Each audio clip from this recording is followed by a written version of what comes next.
Hawaii developed technologies. So we're going to do a little bit, something a little bit different than the agenda here. I'm going to call Matt Mattila up here from Project Get Ready to round out this panel rather than go to question and answers and have Matt at the end. So we'll have Matt come up and give us a presentation on what communities across the nation are doing to get ready and prepared for electric vehicles. And after Matt's presentation, we'll open it up for questions through the entire panel. Thanks, Matt. Thanks, Tim. Great. Well, congrats on great first steps. Hawaii is doing a ton. We're really excited about what they're doing to get ready for EVs. Quick background, I come from Rocky Mountain Institute. We're a nonprofit, independent think and do tank. What that means is that we can say things that automakers, charging station providers, utilities, governments can't. Good and bad. So we've been excited about EVs for a while. They are clean, quiet, fun to drive, what everyone's been saying before. They can help firm up renewables. They can enable net zero buildings, but they can also cause a lot of problems. They're tough to integrate. It takes a lot of coordination. I think we're hearing that right here. So what we're doing is pulling together a group to make sure that we're getting away from fossil fuels, and you guys have seen all of these. So, you know, we recognize the problem. We recognize the opportunities. You can shift loads with this, but it takes integration. It takes coordination. It takes a lot of people talking together. So I'm going to flip through these quickly. This is all available on our website, projectgetready.com. My email will be up here at the end, but I'm happy to go deeper, but I'd rather have questions for the rest of us go forward. Lots of great questions on, is this actually cheaper? Is it better for the environment? What's going to happen to our grid? We pull together lots of different institutions, and we try to post any new research on our website and share it with our partners, and I'll get to what I mean by our partners as we move forward. But what you see on your left side of the screen is life cycle emissions or energy use when you have a personal transportation, and then on the far side, emissions depending on how greenhouse gas intense your grid is. And so on the far right, you'll see on the top line a conventional vehicle, and below that a suite of hybrid or partially electric vehicles. And you'll see, you know, as your grid gets dirtier, these vehicles become less clean as compared to a conventional vehicle. Always cleaner, but as you move 30 years in the future towards more wind, solar, geothermal energy, these vehicles, unlike the 30-year-old car you might be driving, actually get cleaner over time if Hawaii sticks to its commitments. So that's something we're going to try to hold you guys to.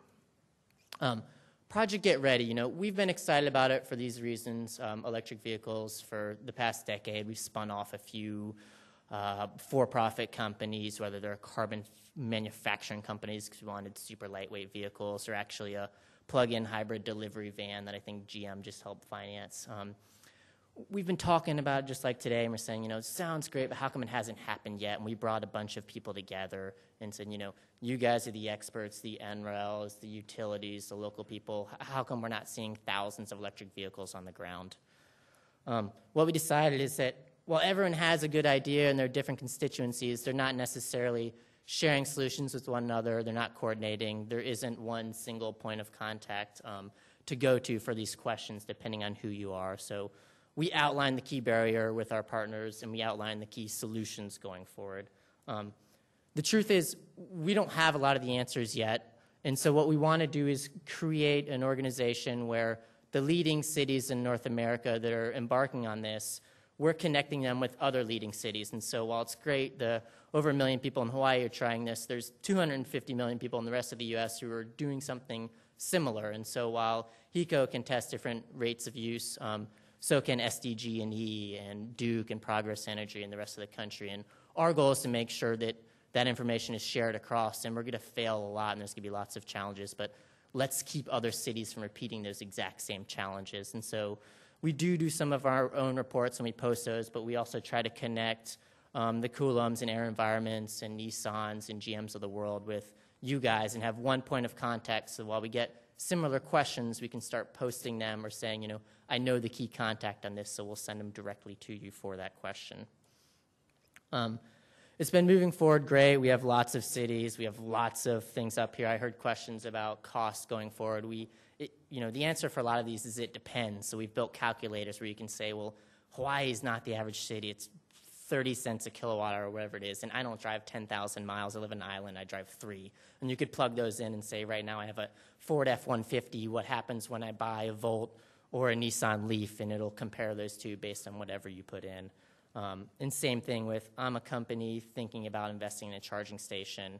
What are the real costs of installation? How long do the permits, how much do they cost? And how many people, depending on what I want to charge or bring through more customers, will it take for me to pay off this unit? Lots of great technical advisors. You heard from a lot of them today. A graph just shows our cities are making progress. We rate them 0 to 5 on 20 criteria, from permitting and utility integration to consumer training, first responder training. You'll see these guys are only at a 2 or a 3, so cities aren't ready yet. A 5 means you've actually done it, it's been successful, and you've shared it with the rest of the community. So there's not a lot of cars out there. We're not going to give anyone a 5 on anything yet. We're doing a study with a consulting firm right now. We're looking at the top 50 MSAs in the country and saying, where are you currently for EV readiness and what do your plans look like going forward? And we're going to publish that, I think, at Business of Plugging in October. Happy to share where Honolulu fits right now compared to the rest of those cities. So what are other cities doing? They have some great plans coming together. I think we're seeing it here. While it's not a bunch of disparate people talking, it's actually something that, Raleigh, San Francisco, Houston, Seattle, for example, have posted it online and say, here are our goals, here are the people to talk to, here's our publicly available plan for this year, next year, and what we're shooting for in 5 years. Same thing with infrastructure incentives. I think we're hearing a lot of great things here. There's a federal level, but there's also, incentives. Do I have access to HOV lanes, free parking, different rates if I'm billing for charging up my electric vehicle? And I think about 2/3 of cities we talked to had something in place right now.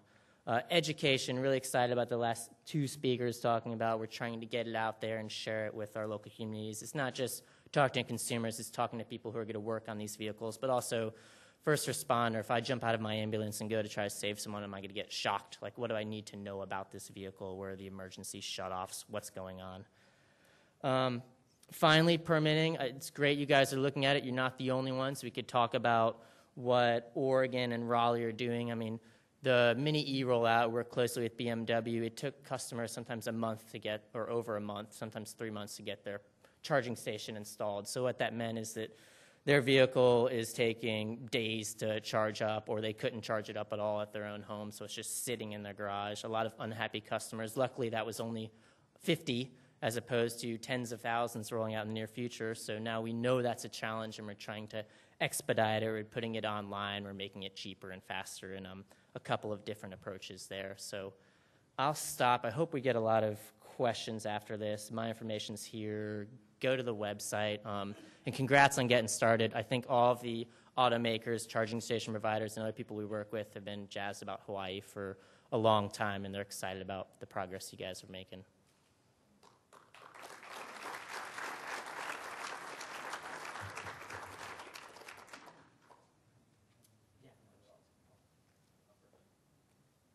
Good. Well, thanks, Matt. I thought that was a good way to kind of wrap things up and kind of look at the experience across the nation, what other folks are doing.